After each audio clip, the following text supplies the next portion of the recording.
Okay, so you really want to get a handle on this whole supply chain resilience thing, and you found this pretty intense academic paper, and you're hoping we can kind of break it down. Right. So no pressure, right? No pressure. It's called Towards the Critical Realism Synthesis of Configurational and Middle-Range Theorizing Right. by Mohsin, Malik, and Imran Ali. Yeah. Just came out this year. Uh-huh.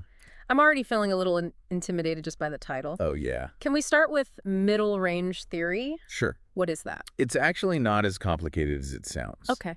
It basically means instead of having these grand theories that are trying to explain everything, Right. you have more focused theories Yeah. that apply to specific situations or fields. Okay. So in this case, it's all about yeah. supply chains. So it's more practical. Exactly. Much more useful. Love it. Yeah.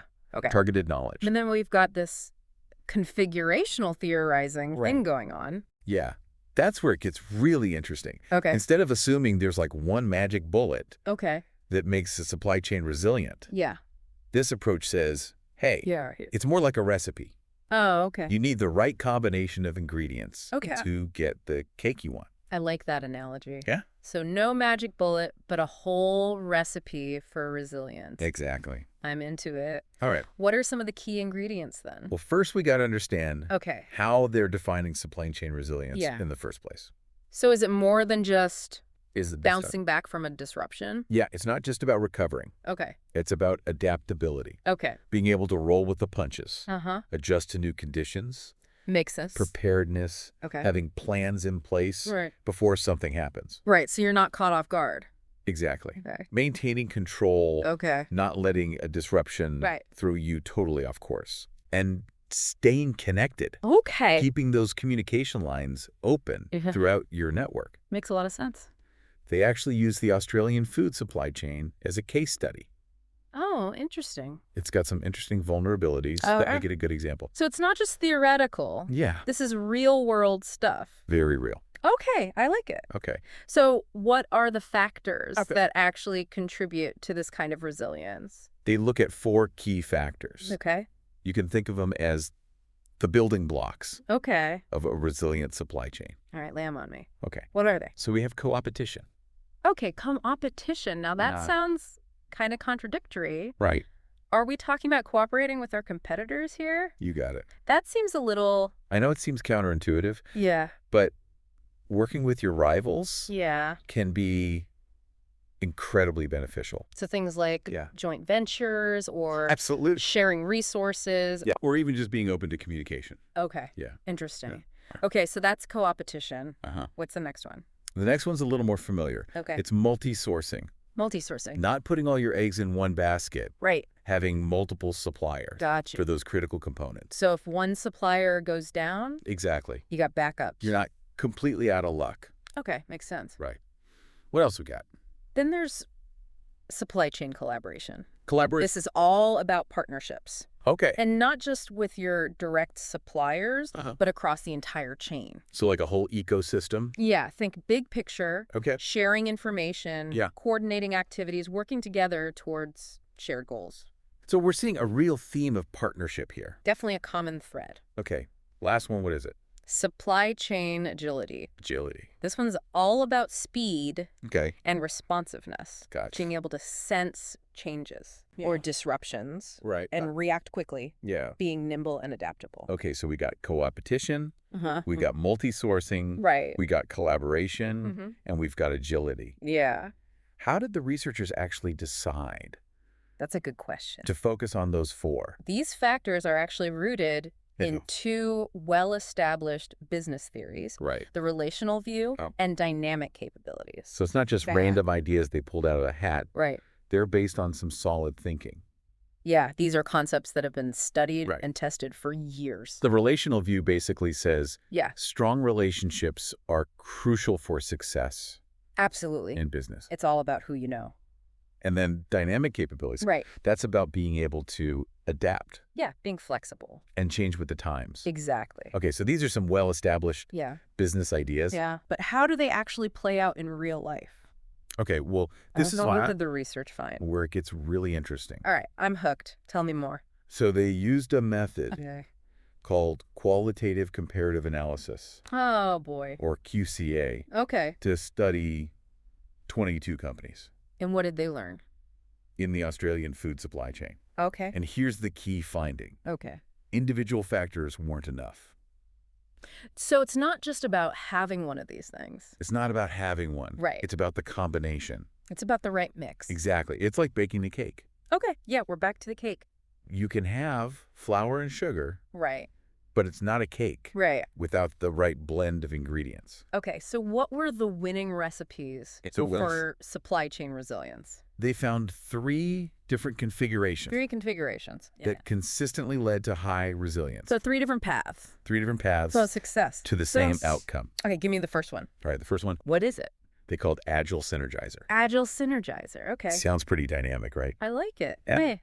So these companies combine co-opetition, supply chain collaboration, and supply chain agility. So it's all 3 of those things. All 3 working together. Can you give me an example? Yeah, think about a group of food producers. Okay. They compete with each other, Right. obviously. Yeah, they're all trying to sell their product. But they also share information. Okay. They might coordinate their logistics. Yeah. And they're able to adapt really quickly. Like if there's a sudden change in demand. Exactly. Or a disruption. Okay, so they're working together, but they're also competing. They're finding that balance, and that's what makes them super resilient. Very resilient. All right, so that's our Agile Synergizer. Agile Synergizer. What's number 2? Okay, number 2. What do we got? It's called Sourcing Synergizer. Sourcing Synergizer. So instead of agility, this one focuses on multi-sourcing. Multi-sourcing, okay. Along with co-opetition. Right.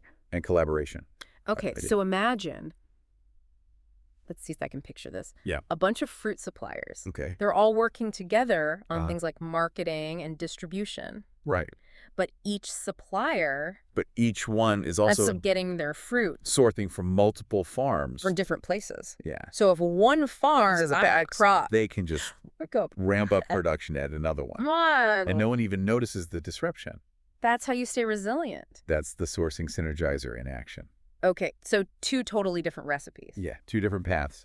But both lead to... like same outcome. High resilience. Yeah. What about the companies that weren't resilient? Oh, yeah. Was there a common denominator there? Absolutely. There was a 3rd configuration. Okay. And it was not a recipe for success. Okay, let's hear it. They called it parochialist. Parochialist. Doesn't sound too good, does it? Not really. These companies are lacking all 3. Okay, all 3 of the good things. Yeah, co-opetition, collaboration, and agility. So they're basically... isolated. Going alone. Don't share information. Okay. Slow to adapt.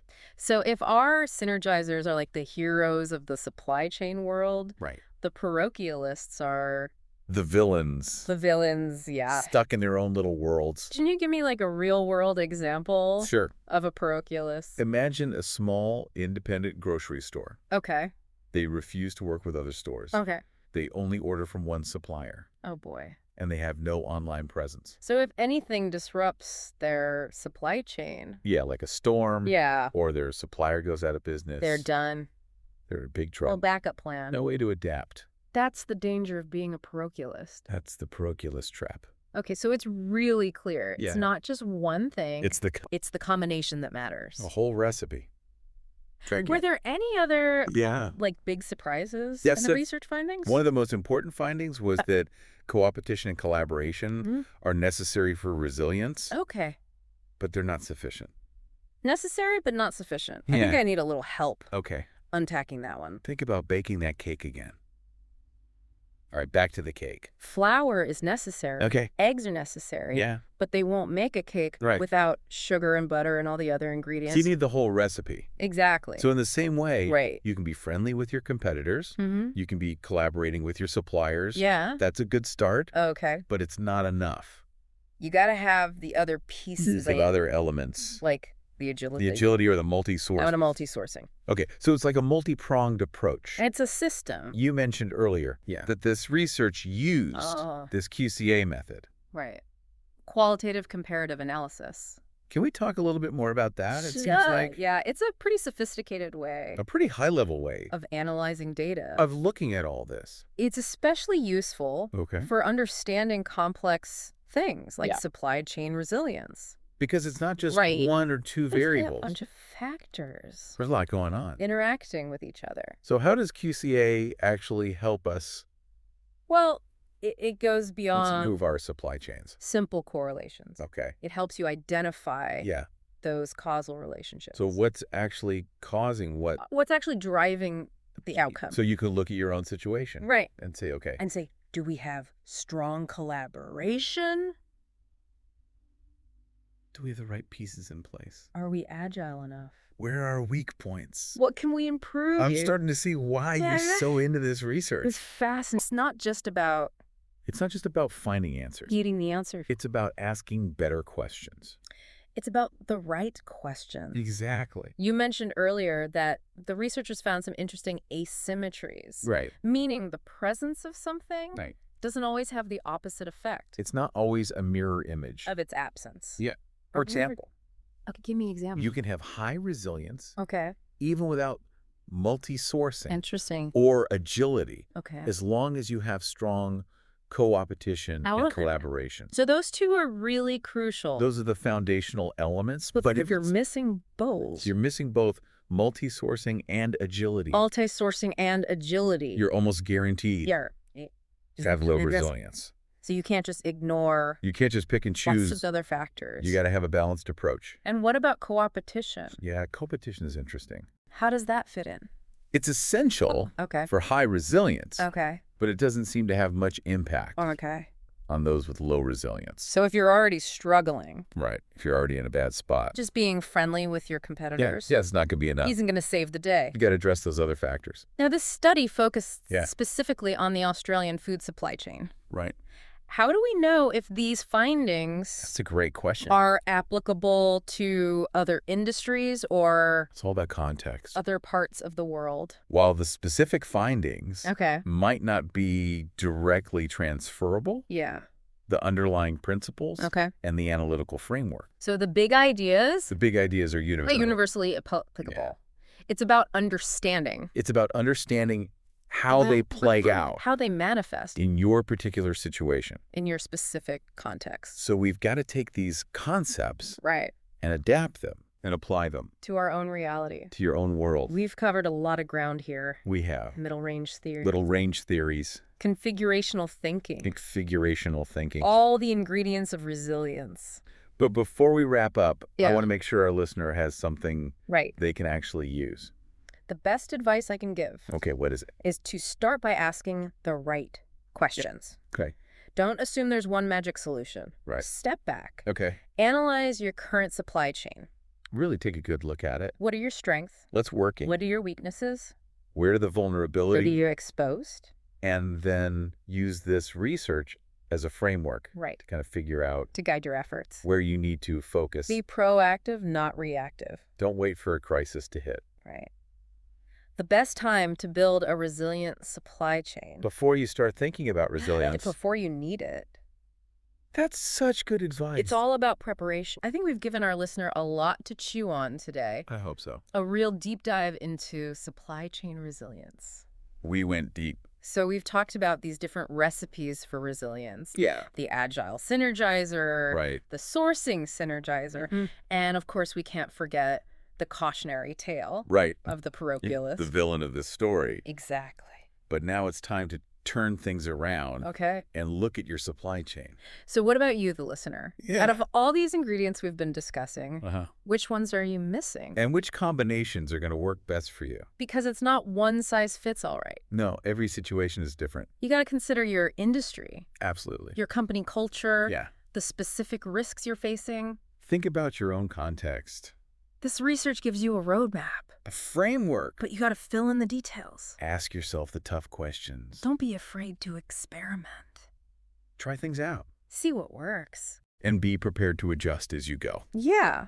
This isn't a one and done kind of thing. Building resilience is an ongoing process. And you don't have to go it alone. Yeah, there's tons of resources out there. Experts you can consult with. Maybe even some unexpected collaborations. Yeah, sometimes the best partnerships come from the most surprising places. Exactly. Just stay curious, stay connected, and never stop learning. Great advice. Thanks. Well, that's all the time we have for today's deep dive. Hope you enjoyed it. We hope you learned a thing or two. Yeah. And more importantly, that you can actually use this knowledge to build a more resilient supply chain. Absolutely. Until next time, may your supply chains be resilient, adaptable, and ready for anything. Stay strong out there.